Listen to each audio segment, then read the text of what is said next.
In professional wrestling history, they are the dream team. Of course, Brutus the Barber Beefcake and Greg the Hammer Valentine. Thank you, gentlemen, for joining us.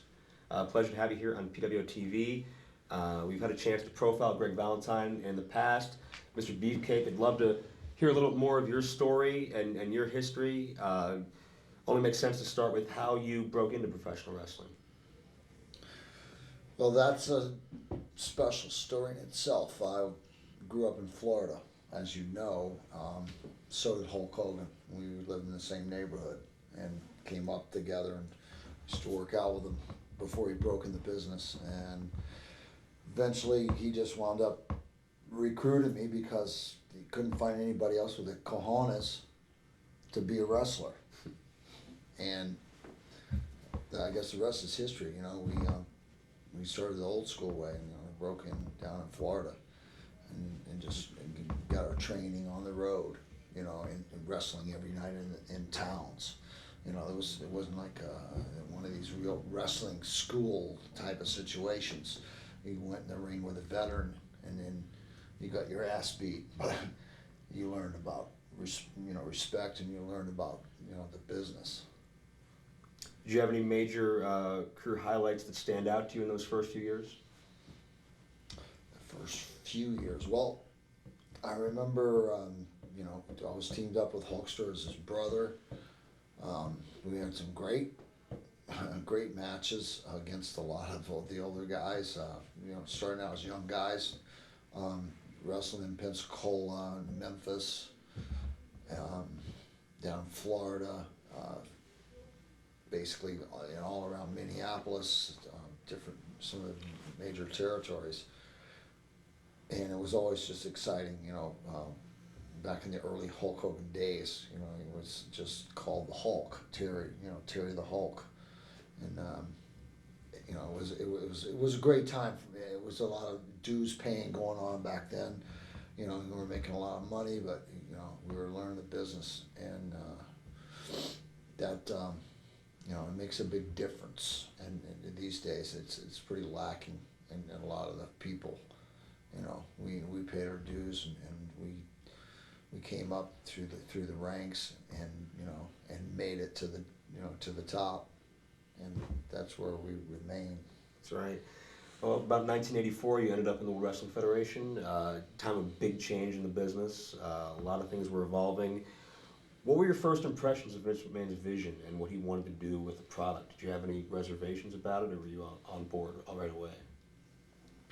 Yeah, no, it was perfect time, perfect players, perfect opportunity. Everything.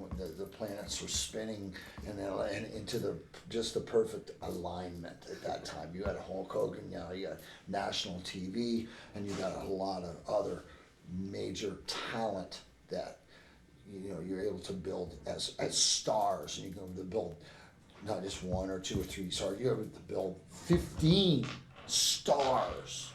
And then around, or 20, and real stars, talents, guys, champions, and they're all in their own right, and take those guys and put them on national television and even worldwide television, and then bang, and then start hitting the event scene, and of course it worked. A big part of that was the first WrestleMania. You were on the card, managed by Luscious John Valiant, wrestling David Sammartino. Any memories of being part of such a spectacle like that? No, it was great memories. Mr. T was there for that one, and that's where I met him the first time. We have the same age in California now, but he, we got to be pretty good friends. He's a crazy dude, and it was a lot of fun. I mean, the first WrestleMania, Vince, hawked his house to raise the, and signed over all kind of stuff. Took a very big gamble on WrestleMania 1. A lot of people don't know that. Rolled the dice, but look at the players here they had, involved. There's none on the planet better, and the recipe for itself. that roll of the dice, boom.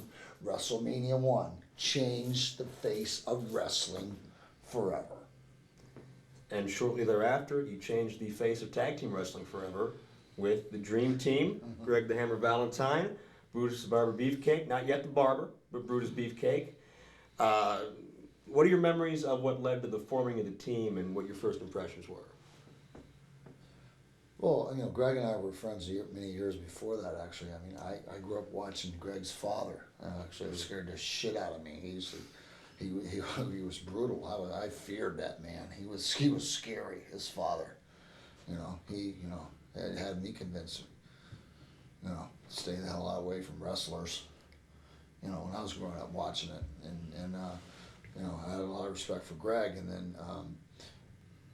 Greg was Intercontinental Champion when I came into New York, and had come through in the late '70s, and then came back in the early '80s there, and then somehow it was a weird situation, and Greg and I just wound up tagging up one night for some reasons in a town. Hey, well, let's be two completely different styles and two completely different type of characters and two just totally opposites.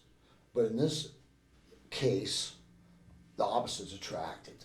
And Greg and my crazy differences somehow melt together, and then grabbed the people, reached out, and took them. And then we were some of the first, the era where it became cool to cheer for the bad guys, even because we were the bad guys, but we were so cool that the people actually liked us. So we had our started having a following, because usually the bad guys are always booed, the good guys are always bang. But we started an era where we were so cool that it started a whole new new thing in wrestling, and it became cool to like the bad guys. And because our styles and the things we did in the ring, and I mean our matches with a multitude of opponents kind of came and went during the Dream Team times. We lost several teams there, like the Wyndham and Rotundo just walked out after we'd spent time building them up, and then we had the Bulldogs who we had to bring along from a couple of green kids. And teach them everything, and make so it was an incredible time, but we always had a lot of fun on the road. We always had a great time. Greg had already been on the road at that time for years, and he kind of was mentoring me a little bit. Helped me learn the ropes in the New York area, and taught me the roads there, and taught me the town, and showed me around. And it was a great time. Mr. Valentine, you have anything to add to your memories of the Dream Team or matches with the Well, I Bulldogs? used to just hang out with Brutus to get some girls at the bar. I'm serious. And it would be, of course, I'm kidding when I say that. I met him in Charlotte, and I brought him over to my house with, I think it was my second or third wife. Back then, I can't remember. And I loved Brutus's style, and he had blonde hair then, and he was great build and good shape, and learning how to wrestle. And it takes a long time to learn how to really master this profession, and I don't care what you say, 7 years I was in the making. It's for 7 years before I really knew what to do in the ring to make people buy tickets to see me and wrestle for an hour every night. So I was already established. Brutus and I was lucky too. George Scott was a smart man. He was a booker for Vince McMahon, and he had a vision, and we were good friends through Charlotte together, and we drew a lot of money together. And he believed in my style, and he believed in he had his boys, Sergeant Slaughter, Steamboat, and that, but he believed in my style, and he believed in what he saw in Brutus. Brutus was a diamond in the rough, and I'm not saying he looked rough, but I mean, he just needed to Polish, right? Exactly. Polish that diamond up, perfect word. And he put us together, and I was done with Tito, And the tag team situation was boring with Barry Windham and Mike Rotundo, I thought. One guy looks like a loser. Sheik and from college. Volkov. Sheik and Volkov. Right, exactly. They put the Dream Team together. And I don't know where we thought of the name Dream Team. It just came out. Both of us probably thought of it. Vince McMahon did not think of the Dream No, Team. he did not. Absolutely. That was our deal. We just started saying it. They put us with Johnny B, took Jimmy Hart away from us, which was a good deal because Jimmy had a lot of other things going. And Johnny B was great. I loved him to death. And he had the cigar, and it was just a whole match set. Barry Windham, Mike Rotundo ran out on us and Quit. And we were off. We were the world champions, but we had nobody to wrestle. Our opponents left. Yeah. So they just quit. So once again, it was George's They got idea. beat. The British Bulldogs.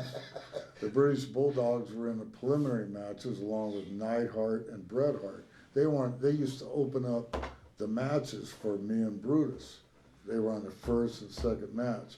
So we built the Bulldogs and made the Bulldogs, and eventually ended up losing our titles to the Bulldogs. But we had, up to that, just before that, Saturday night's main event, a couple times, we had some jam up, jelly type matches you think John Cena and all the guys today and Triple H give each other good shots. You ain't seen a match. And You would watch those psychology. Bulldog matches. Watch one of those from Saturday night, history of Saturday night's main event, they should have that on there, but Three the Bulldogs fall and I matches. we all gelled.